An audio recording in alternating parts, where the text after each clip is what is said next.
Flight number A236 जमीन से हजारों फीट की ऊंचाई पर अटलांटिक ओशियन के बीचों बीच प्लेन के दोनों इंजन बंद हो जाए और नीचे सिर्फ पानी ही पानी दिखाई दे रहा हो और इस सिचुएशन का सिर्फ एक ही अंजाम दिखाई दे रहा है, वो है मौत। क्या इस प्लेन का कोई चमत्कार या अंत होगा?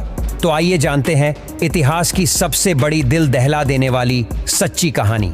23 अगस्त 2001 की शाम कैनेडियन एयरलाइन एयर ट्रांसिट की फ्लाइट टोरंटो एयरपोर्ट से पुर्तगाल के लिस्बन शहर जाने की तैयारी कर रही थी। ये 7 घंटे की नॉन स्टॉप फ्लाइट होने वाली थी, तो regular service and maintenance check करने के बाद इसमें 48 मेट्रिक टन फ्यूल डाला गया। कैप्टन रॉबर्ट पेश और फर्स्ट ऑफिसर जिगर दोनों ही एयरबेस A330 प्लेन को पहले भी कई बार उड़ा चुके थे। कुछ ही देर में फ्लाइट में 293 पैसेंजर्स और 13 क्रू मेंबर्स सवार हो जाते हैं और रात के करीब 9 बजे प्लेन टोरंटो के एयरपोर्ट से सफल उड़ान भरता है और चंद ही मिनटों में प्लेन अपने क्रूजिंग एल्टीट्यूड 39,000 फीट तक पहुंच जाता है। अब तक सब कुछ नॉर्मल चल रहा था और प्लेन में सवार ज्यादातर पैसेंजर्स गहरी नींद में सो चुके थे। कुछ मिनटों में जहाज अटलांटिक ओशन के बीचों बीच पहुंच चुका था। रात के करीब 1 बजे कैप्टन रॉबर्ट पेश की नजर प्लेन के इंजन नंबर 2 के कंट्रोल पैनल की तरफ पड़ी, जहां रीडिंग आ रही थी कि राइट साइड के इंजन में ऑयल प्रेशर काफी पड़ चुका था। साथ ही ऑयल की क्वांटिटी कम और ऑयल टेम्परेचर भी लो इंडिकेट हो रहा था।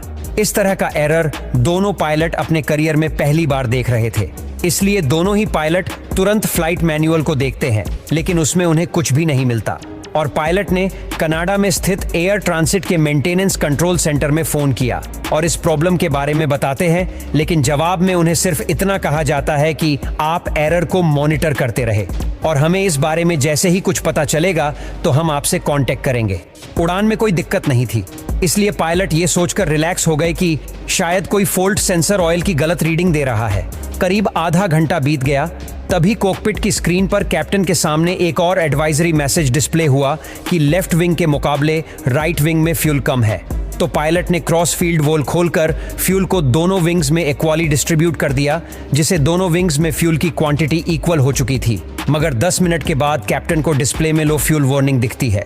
तभी चेक करने पर उन्हें पता चलता है कि विंग में दोबारा से फ्यूल कम हो गया है और अब दोनों विंग्स को मिलाकर भी इतना फ्यूल नहीं है जिससे लिस्बन पहुंचा जा सके। इस वक्त प्लेन में सिर्फ 7 टन फ्यूल बचा था और ये भी तेजी से कम हो रहा था। ऐसे में पायलट के पास प्लेन को डाइवर्ट करने के अलावा और कोई रास्ता नहीं था। तभी उन्होंने अपने सबसे करीबी टेरेसीरा आइलैंड में मौजूद लार्जेस्ट एयरपोर्ट पर लैंड करने का डिसीजन लिया और तुरंत ही वहां के ट्रैफिक कंट्रोल से कांटेक्ट करके पूरी बात बताई। लेकिन दोनों पायलट को यह सवाल खाए जा रहा था कि आखिर फ्यूल कम क्यों हो रहा है और क्या हम लार्जेस्ट एयरपोर्ट पर पहुंच भी पाएंगे या फिर नहीं। अब कंडीशन ऐसी थी कि हर 5 मिनट में 1 टन फ्यूल खत्म हो रहा था। अब उनके पास सिर्फ 25 मिनटों का फ्यूल बचा था, जिससे टेरेसीरा आइलैंड पहुंचना भी मुमकिन नहीं था। तभी अचानक से प्लेन के राइट इंजन में धमाका हुआ, जिस अंदर बैठे पैसेंजर्स में अफरा तफरी मच गई। तभी कैप्टन ने पैसेंजर्स को शांत बैठने की रिक्वेस्ट की। प्लेन में अब 4.5 टन फ्यूल और सिर्फ 1 इंजन बचा था, जिससे इतने बड़े प्लेन का क्रूज करना मुमकिन नहीं था। ऐसे में प्लेन का एल्टीट्यूड धीरे धीरे कम होने लगा। अब प्लेन में सिर्फ 600 ग्राम फ्यूल बचा था और वो भी अब अपनी मंजिल से 240 किलोमीटर दूर था। तभी कैप्टन को जिसका डर था वही हुआ। प्लेन का लेफ्ट इंजन भी अपने फुल ट्रस्ट पर चलने की वजह से जल गया और अब फ्लाइट बगैर किसी इंजन के अटलांटिक ओशन के ऊपर ग्लाइड करने लगा। अब लार्जेस्ट एयरपोर्ट 120 किलोमीटर की दूरी पर था। प्लेन 3000 फीट तक नीचे आ गया था। अब अगर प्लेन ग्लाइड करते हुए एयरपोर्ट तक नहीं पहुंच पाता तो उसे पानी में ही लैंड करना पड़ता। अब सब कुछ प्लेन के बीच कंट्रोल पर निर्भर था, जिसे पायलट मैन्युअली लिवर से कंट्रोल कर रहे थे। कुछ मिनटों बाद प्लेन और एयरपोर्ट के बीच का डिस्टेंस 15 किलोमीटर तक पहुंच चुका था। इतने डिस्टेंस पर फ्लाइट का एल्टीट्यूड 3000 फीट रखने की सलाह दी जाती है, जबकि इस प्लेन का एल्टीट्यूड 13000 फीट था।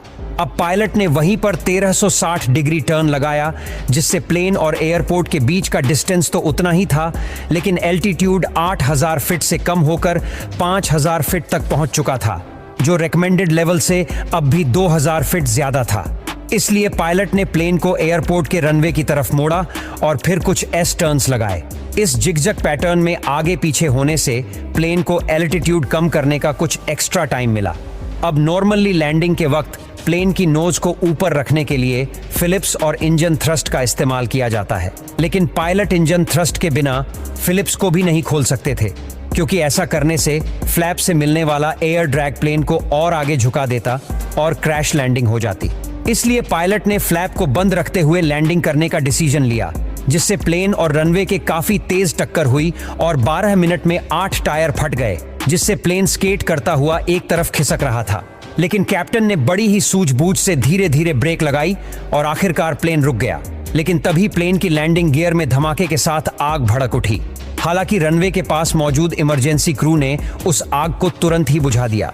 इस तरह एयर ट्रांसिट फ्लाइट 236 के जांबाज पायलट ने 306 मुसाफिरों की जान बचाई और आज तक ये इतिहास का ऐसा इकलौता प्लेन है जिसने बगैर किसी इंजन के इतनी ज्यादा देर तक ग्लाइड करते हुए अपनी मंजिल तक पहुंचने का रिकॉर्ड बनाया है।